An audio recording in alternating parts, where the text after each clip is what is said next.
I have been putting my dog in the chamber, Dante. He has irritable bowel disease, and he actually now yells at me to go into the chamber. I've had numerous patients witness this. If I'm putting them in the chamber, he's asking to go in with them. The following podcast is a Healthy Dog production. Welcome to the Healthy Dog Podcast. I'm your host, Dr. Nigma Talib. I'm a leading naturopathic doctor now for over 20 years, and I've consulted thousands of patients with chronic illnesses. I've had clinics all over the world, and I have a #1 bestseller, Younger Skin Starts in the Gut.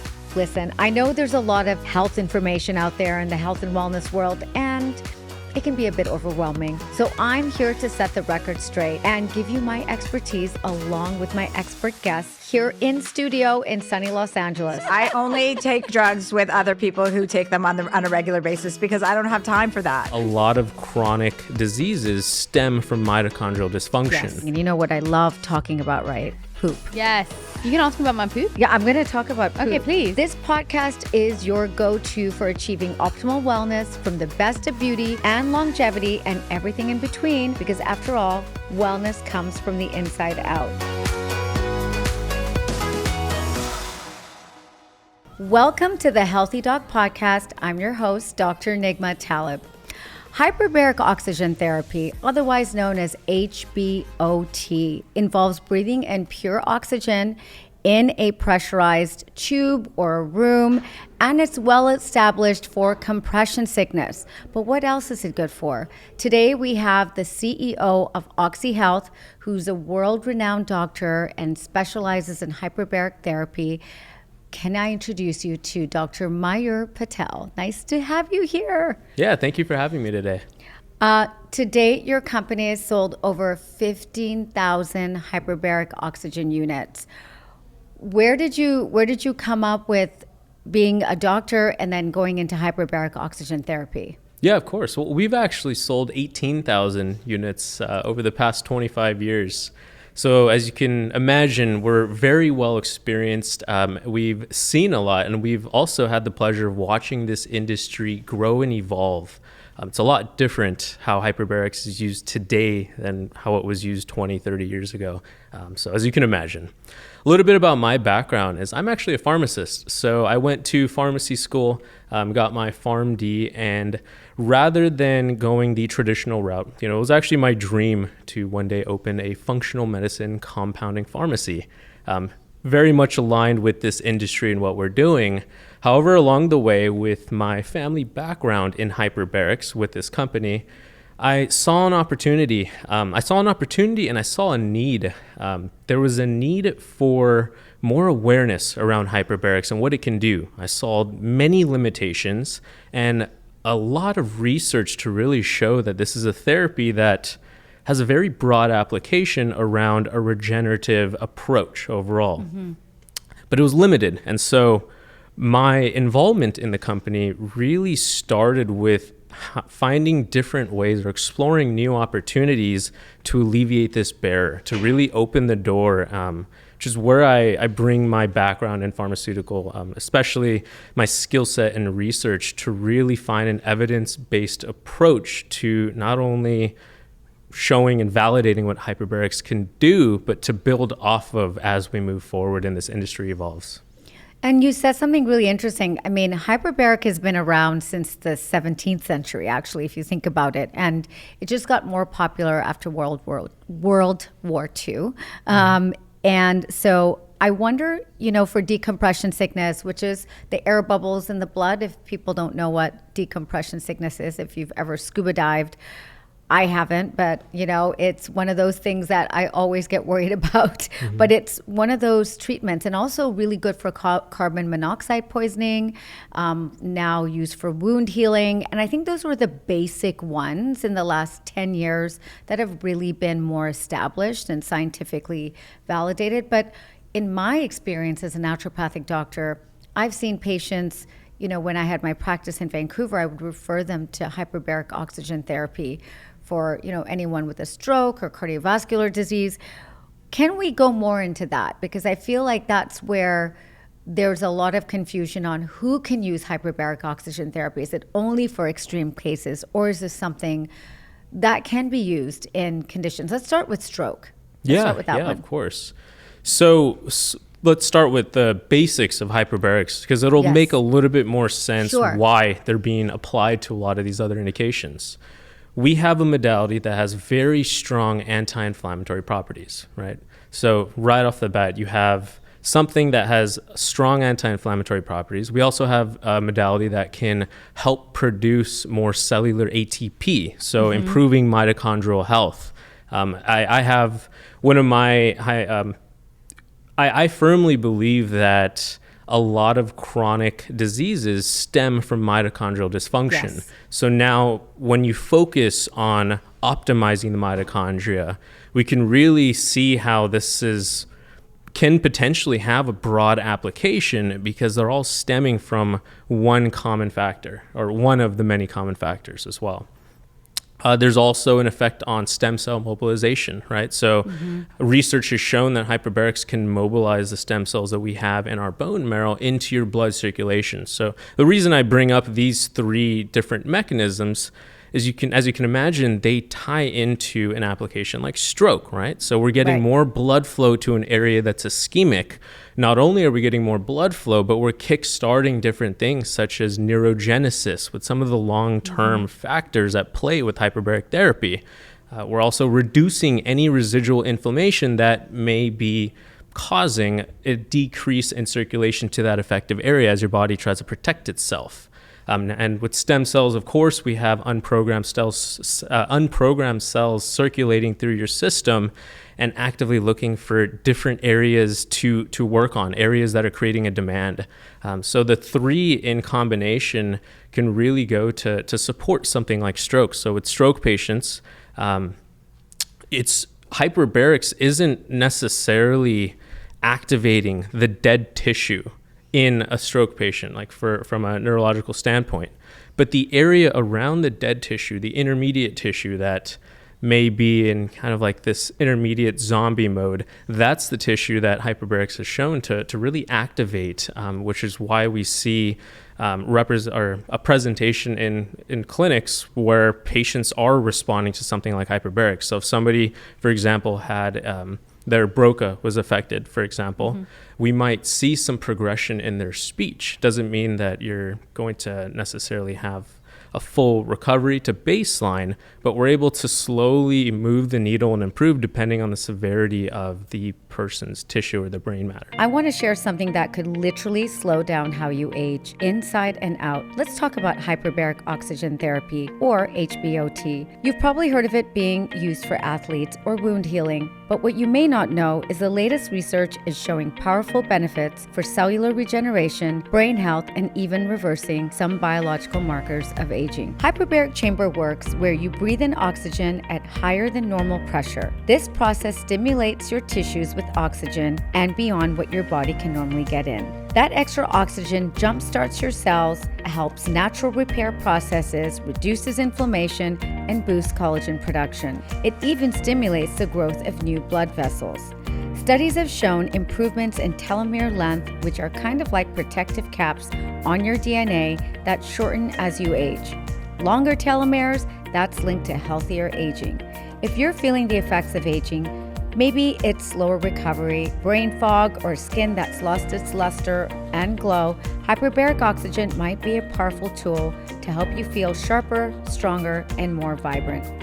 Go to OxyHealth.com, that's OxyHealth.com, and type in discount code HealthyDoc10 for your first order. One of the things I want to sort of rewind on is you made a good point. What is hyperbaric oxygen therapy? I talked about it being pressurized. Now let's go back there for 1 second for the people listening today, because I was just going to be like, what is this? What is hyperbaric? And why is it important for there to have a certain pressurization in order for the oxygen to come in? Are we able to explain it to our audience in a way that they can understand what hyperbaric is exactly? Of course. The way I like to put it is it comes down to air density. right? So the higher the pressure you go, the more dense the air is. This concept of hyperbarics we've actually been acclimated to or exposed to at some point in our life. If you look at climbers, for example, or individuals that go to Colorado, there's a reason why you get shortness of breath, right? The air at that altitude is a lot less dense because there's less pressure. So pressure is the driving force for oxygen to go into your system. Without pressure, you don't have that driving force. Naturally, we're at 1 atmosphere, right? We're at sea level. So we have just enough pressure to get just the right absorption in which our bodies have adapted to so we can get adequate amount of oxygen, something that's vital to our everyday living, and continue functioning, right? So when you're in a hyperbaric chamber, you're increasing that pressure, you're increasing that density, and you're therefore increasing the driving force that's pushing these oxygen molecules into your system. So in a hyperbaric chamber, for example, at 1.3 atmospheres, it's about a 30% increase from the pressure we're breathing now. Very commonly, you'll see this pressure in home hyperbaric units. Studies have shown that there's a 50% increase in the amount of oxygen molecules that are shown in your blood plasma. Wow. So by increasing pressure, we get that driving force to push that oxygen into our body. However, our body already has enough oxygen, right? I mean, if that weren't the case, we wouldn't be sitting here talking right now, right? We're able to take an ample amount of oxygen for us to function properly and even have some on reserve for very strenuous activities, like if you're an athlete. In a hyperbaric chamber, not only are you topping off your body's ability, your red blood cells, let's say, that are carrying your oxygen, but you're forcing oxygen into your bloodstream regardless. So now you're having direct oxygen delivery to various tissues. You're introducing oxygen as a supplement on a cellular level. So on a level that your cells are familiar with, that are able to actually use it to increase the amount of energy that they're producing as well. So it's a very simple concept, or I'd say it's a very simple concept, but a very complex set of consequences, positive consequences that come from introducing oxygen into your body. And now we have different pressures for different ailments, correct? I know we were talking about pressurization prior, before we started our podcast today. Can we go over those pressures? Because a lot of people will advertise, in their wellness center and say, we have these chambers available.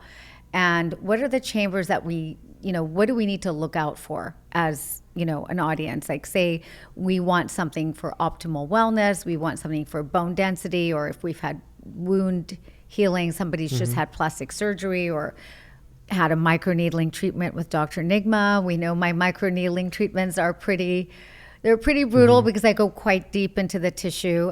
So it does take longer to heal than an average microneedling. So what would we tell somebody, what kind of chamber would they need to go into? Well, it really depends on what they're using it for. So you were pretty spot on. For example, with bone density, there is a certain effect that higher pressures have on bone density as far as effectiveness is concerned versus lower pressures. So for a patient who is looking to focus on that area, they would require that protocol for a higher pressure chamber, for example. But when you're looking at a stroke patient, for example, or a patient with some kind of neurological disorder or deficit, now there isn't necessarily a requirement for higher pressures. And there's actually research to show a similar response, if not a better response overall to some of these lower pressures in the 1.3 to 1.75 range. There's actually a CP study where they saw a detrimental effect after 1.75 when these children were going to higher pressures greater than 2.0. So it really goes to show that there isn't like a one pressure fits all. More is not more is not always better, better. but less isn't always as good as more. And so Right. this is where exactly You just got to figure it out. you just have to figure it out, and not just figure it out, but there's research out there. And so this is where an evidence-based approach really comes into play, and making sure that you're using the evidence out there for your use as you're structuring these protocols. There are organizations out there. One of them, for example, is the International Hyperbaric Association. They have a network of doctors that are actively working and building on these protocols that are evidence-based from their communities, and they're actively working to eventually build a set of guidelines for hyperbarics. So there are 14 FDA-approved indications for hyperbarics. There are 40 plus off-label indications that hyperbarics is currently being used for. And it's really up to organizations like the International Hyperbaric Association to help structure proper guidelines around the off-label uses, as there really aren't any official guidelines for something No. like hyperbarics and stroke, right? And that's my next question. Why is it taking so long? The Mayo Clinic, I think, only got a chamber in, I think, 10 years ago. And that was by force. That was by this is a proven is a bad term, but it has been shown to really help with, wound healing, stroke, cardiovascular illness. I've seen it clinically in the last 20 years of my practice. Why do you think it's being shushed, the hyperbaric oxygen therapy? I believe there are a lot of factors at play. Traditional hyperbarics, again, was built around high pressure hyperbarics using 100% oxygen. As you can imagine, at that amplitude Right. of oxygen exposure, it's toxic. Exactly. So it can be toxic. I believe that a lot of the pushback for hyperbarics and why we haven't seen it fully accepted into modern medicine is because mild hyperbarics didn't exist prior Right. to OxyHealth's involvement. A little bit about us. The founder of OxyHealth pioneered the portable hyperbaric industry. So he not only he had this concept of a portable home hyperbaric chamber, which was taking this concept of having a hyperbaric chamber in a hospital. It was inaccessible, very expensive, and only used higher pressures. And he wanted to find a way to make it more accessible, but to make it safer. And one of the biggest concerns around safety was the amount of oxygen that you're consuming in these devices. So this is where portable hyperbarics really came in. And when he brought the world's first portable hyperbaric chamber to the market, there wasn't any research. He didn't know what it can do, but Right. he wanted to see what you can do with it, because he had read reports of individuals over the course of history responding to minimal levels of pressure. I mean, the Dead Sea, for example, they were taking individuals with different chronic inflammatory diseases, like in IBS, for example, Right. to the lowest point of the Dead Sea, and they were responding. So there was some substance there. He just didn't know what, right? He was an engineer. Let's talk about that. So below sea level is the pressurization that the chamber goes to. Can you explain that a little bit more? Yeah, of course. So the portable hyperbaric chamber is the ones you'll commonly see in homes. The one I have? The one you have is 1.3 atmospheres. So that is actually simulating 11 feet below sea level. So hyperbarics started from the sea with scuba divers. That's part of the reason why one of the indications is decompression sickness, Right. was to treat these scuba divers. And so when you look at a dive chart, a lot of the pressures coincide with feet of seawater. So 11 feet of seawater, 10 to 11 feet of seawater is about 4 psi gauge, or 1.3 atmospheres. And so it really depends on what depth you're going to, but scuba divers are experiencing these different various pressures as they dive. And so tying into safety on a scuba chart, there are certain depths where you have to follow a dive chart as you ascend, or you risk a lot of potential safety concerns with rapid decompression sickness. So Yes.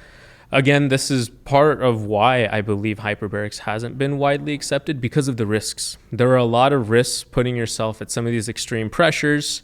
There are a lot of benefits, but medicine is about weighing the differences between the two to see if it's a right fit for your candidate. So if you had a modality that has research, but not as much as a pharmaceutical drug, that has research about the potentially high risks as Sure. well, they're going to choose the drug every time, right? Of course. And it's such a niche industry that there really is not enough funding behind a lot of the research.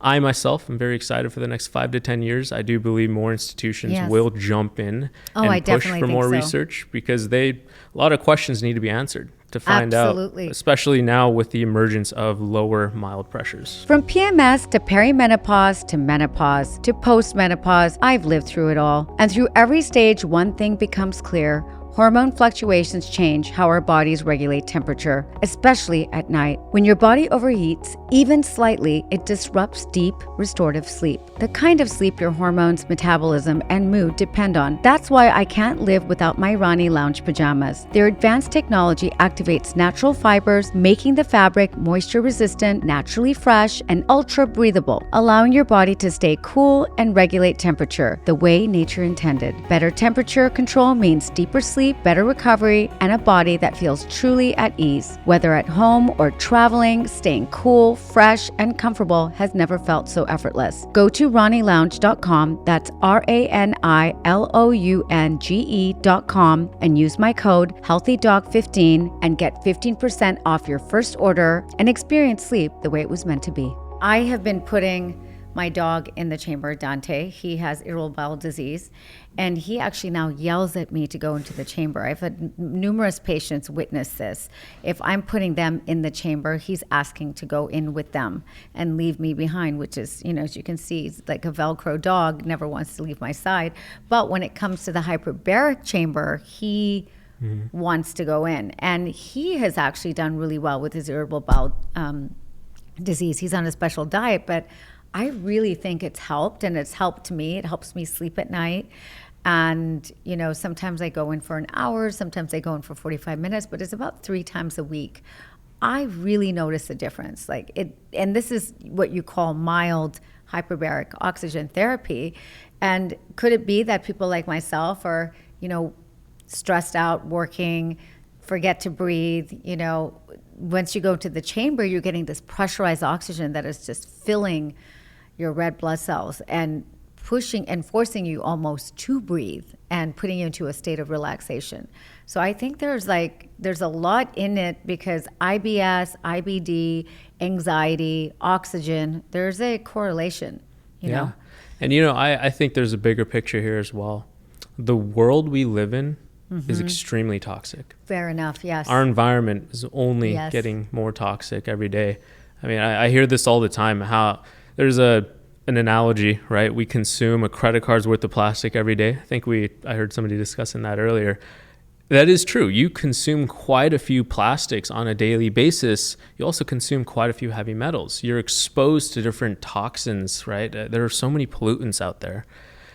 I do believe that part of the reason why a perfectly healthy person responds the way they do to something like hyperbarics is because their body's constantly adapting and trying to overcome the exposure of these different toxins that generally would, for somebody who might be a little bit more sensitive, would be debilitating or affect their quality of life significantly. But for another individual, may not affect their quality of life, but has a slight impact on their daily life and function. So when they use something like hyperbarics, there is a metabolic effect, for example, right? So hyperbarics has a very strong metabolic effect. You are detoxifying during your session.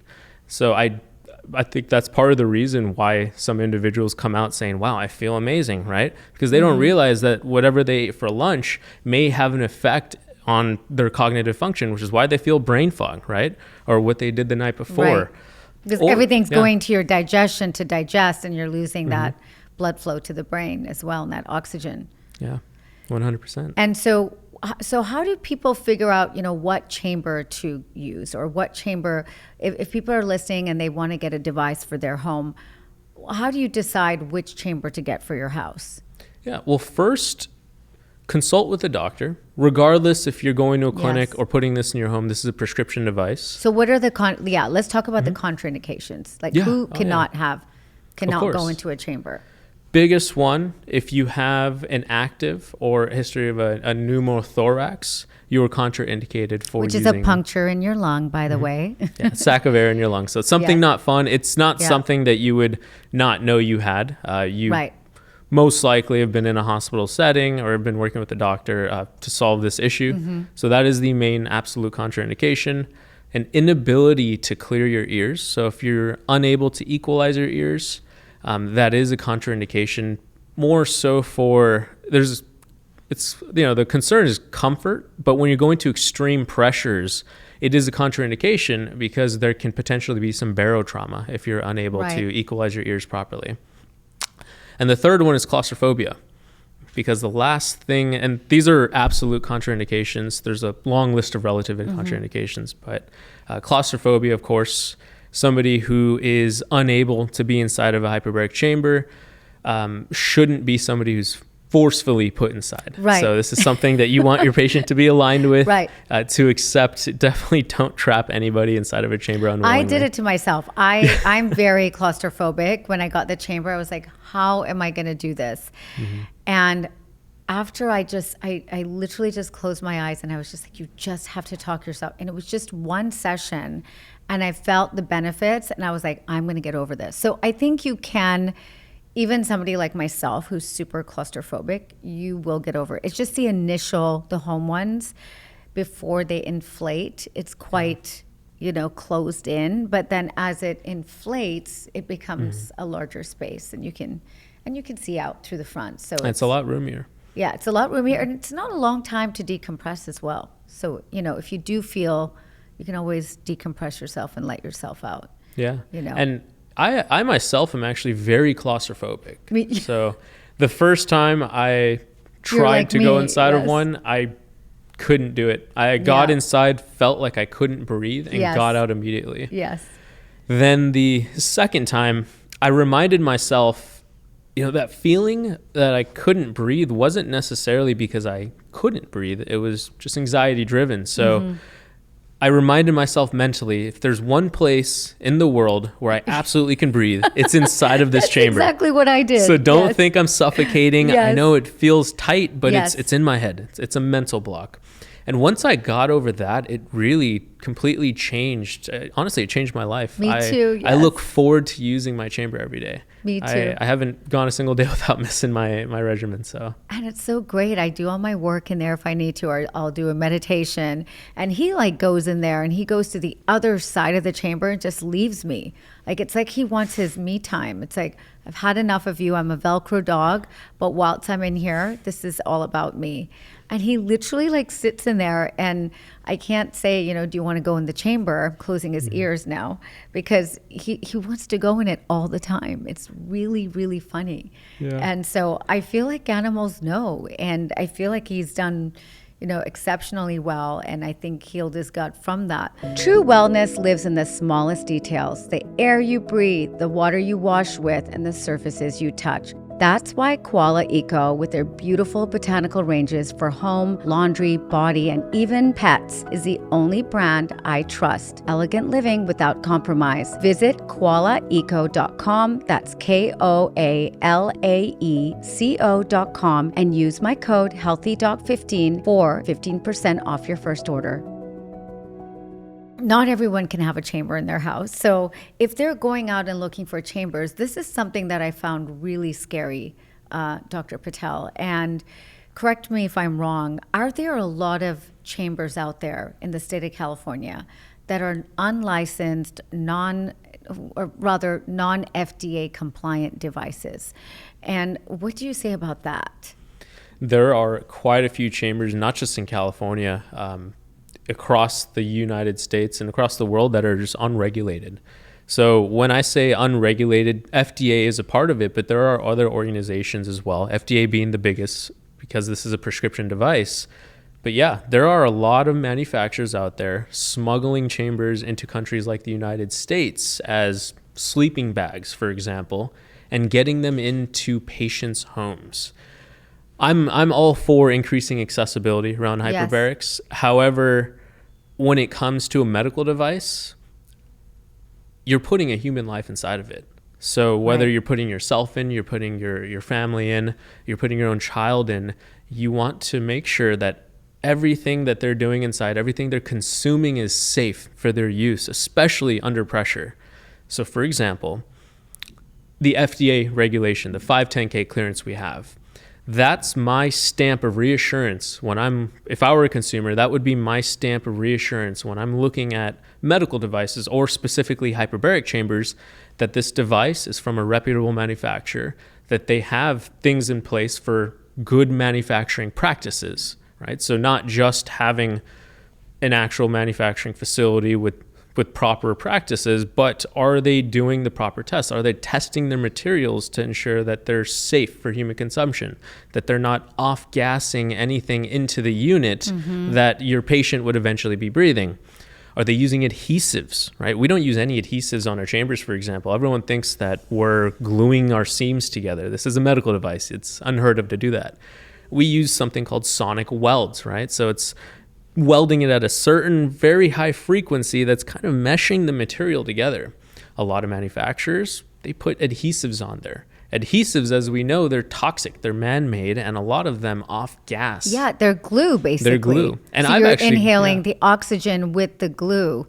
Yikes. Under pressure, which is even worse, right? Oh, wow. So Okay. under pressure, because of that driving force. Like our lungs are very smart. They take what they need. Right. But under a driving force, they take what they need, but they're forced to take more than what they actually need. So that's the scary part, off-gassing inside of the unit. And I've actually seen this at a show before. So I went to a conference. And at the conference, I like to look at, what else is out there, what competitors are rising. I just love innovative tech in general. And I sat inside of a hyperbaric chamber that person claimed that they were waiting for their FDA approval. It had been submitted. And from the moment I sat inside, it smelled like adhesives. I couldn't really, it's hard to explain. You go sort of inside know, and you can smell I'm it. very sensitive to different things. So Me too. I instantly felt it. I felt like I got hit in the face with something.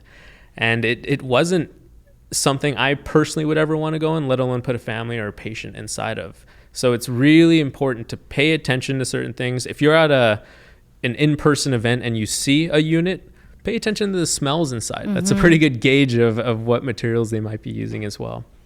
Interesting, because this is I think becomes a really key point for people out there that are going to centers that have hyperbaric chambers, because there's other things that can happen. I mean, not to scare anyone, but I have seen instances where the chambers can actually blow up, if they are not, compliant. So I think it's super important that all of your chambers are FDA compliant.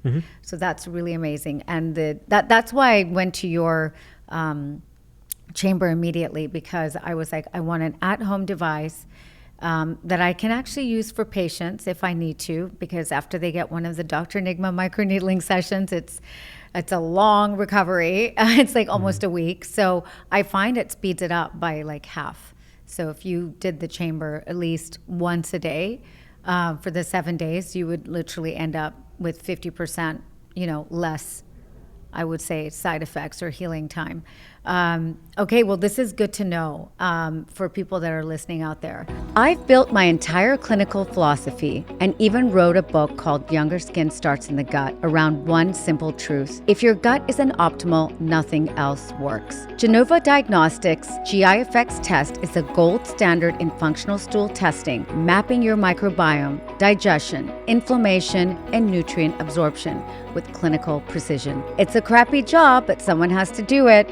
And no one does it better than Genova. Visit genovaconnect.com and use my code HEALTHYDOC15 for 15% off your first stool test. Is there anything else we missed, Dr. Patel, that you wanted to add about the hyperbaric industry or hyperbaric in general, what it's good for? Yeah, of course. I would say hyperbarics, just like your dry needling, for example. Yes. This isn't something, of course, if you're having a traumatic type of procedure, or if you're causing some type of damage to the body, like intentionally. Plastic surgery. Yeah, or like something. plastic surgery. You, of course, want to use hyperbarics in your follow-up. But what I'm seeing a lot of, and what I believe is very important to consider, is you should consider using something like hyperbarics before the surgery, for Right. example.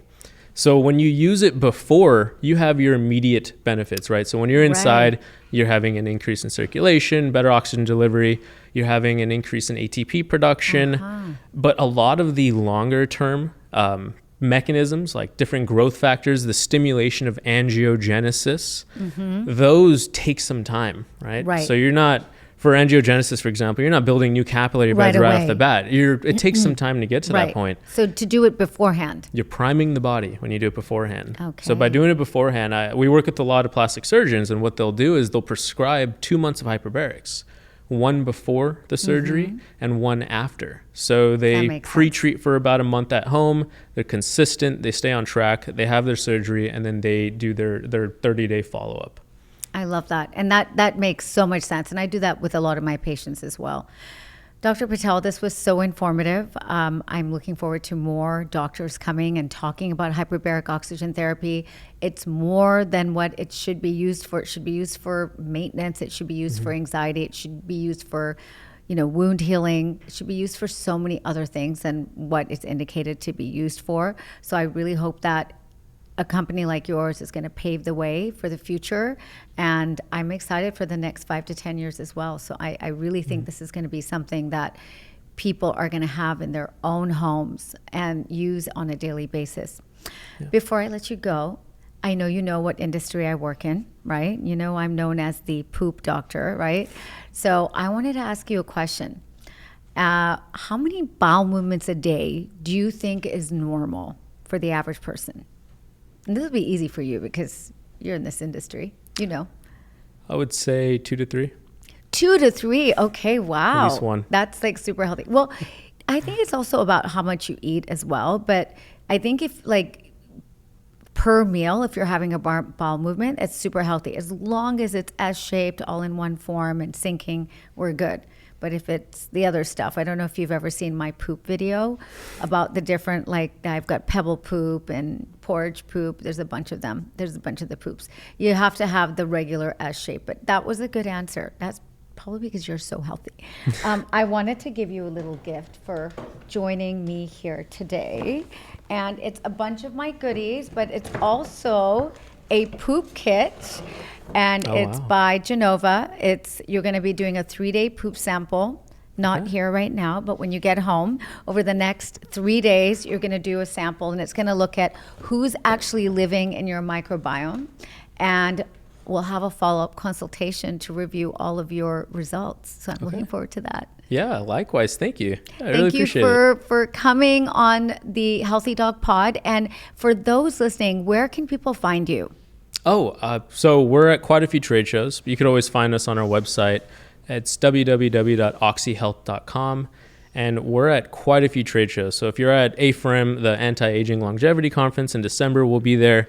We'll be at the Biohacking Congress, and we are pretty spread out throughout the year. So hopefully we can run into you. And if you also go on our website, we do post a lot about which trade shows we're at. So if you'd like to come, or if anyone would like to come see our chambers in person, we do highly encourage that as well. Amazing. Thank you again so much for being here, Dr. Patel. Thank you for having me.